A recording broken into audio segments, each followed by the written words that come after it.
Hello everybody, this is Tad again, and man, I just keep having more stuff to share. Like I said, I have to tell stories in order for it to make sense to me and maybe make sense to you. Okay. So like right now, what I want to talk about is leadership. I want to talk about leadership and leading people and creating a better culture.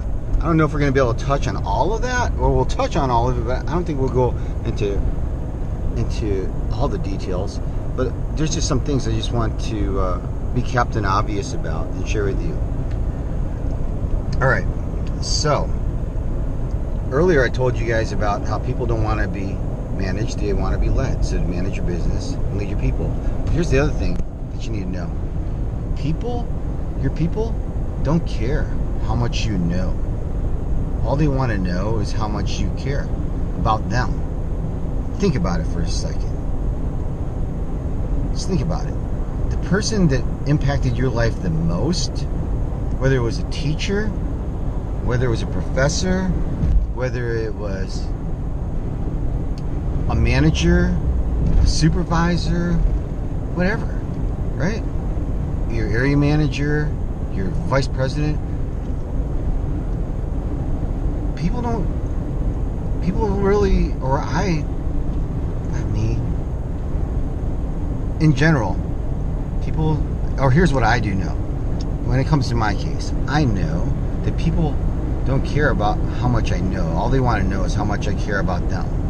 For example, I could tell them, so I've run some of the busiest locations, high volume locations that do $10 million to $15 million a year, right?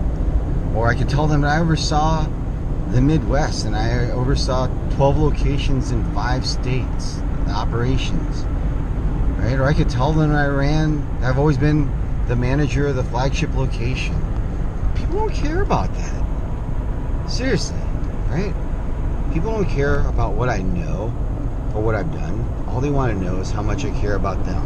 So let's talk about that. How do you show people that you care about them, right? Well, number one, be friendly. Seriously, right? So like the first thing I do when I walk into my place, wherever I'm at, right? I say hello to everybody. Something simple as that. Go around, and now it's different, right? Because it's COVID, so we're not exactly shaking hands or fist bumping with this social distancing. You're not really doing that. However, you can still do the eyebrows, right? You can and say hello. I mean, use your words. So here's the other thing is, a lot of times you'll find that I won't ask you how you're doing. I just let my people know, hey, it's good to see you. That's what I said. I just tell them it's good to see you. Or I thank them for being there, right? But anyway, so like again, this is all kind of just tidbits on leadership, and just little things I can share with you on that. People don't care about how much you know; they want to know is how much you care. So there's another thing that you need to know. It's all about deposits and withdrawals. So like just like in a bank account, you have a bank account with everybody you work with.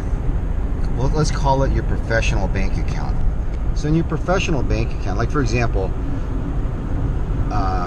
in my professional bank account with my managers, when I see them and I greet them and I'm on time, right? That's a deposit.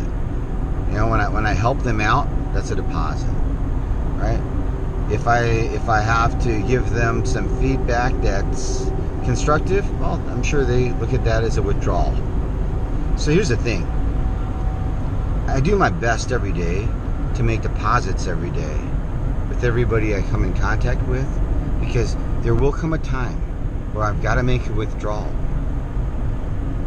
But the whole thing is, I can be confident that my balance in my professional account or personal account with that person is higher, it's high enough that I can make that withdrawal. So look at it that way, right? As far as your relationships with your people, you don't need to be their best friend. You don't even need to be their buddy. What you need to be is friendly. What you need to be is respectful, right? Don't lead by favoritism. Don't ever show favoritism. In fact, what you need to do is be consistent and consistently reward people that do well, that are high performers. Consistently reward the high performers. Don't reward people for poor performance. That makes zero sense, right? That's not favoritism. It's called being a good leader. That positive reinforcement. I'm going to stop here. I'm going to send good vibes your way. There's traffic I'm about to come into.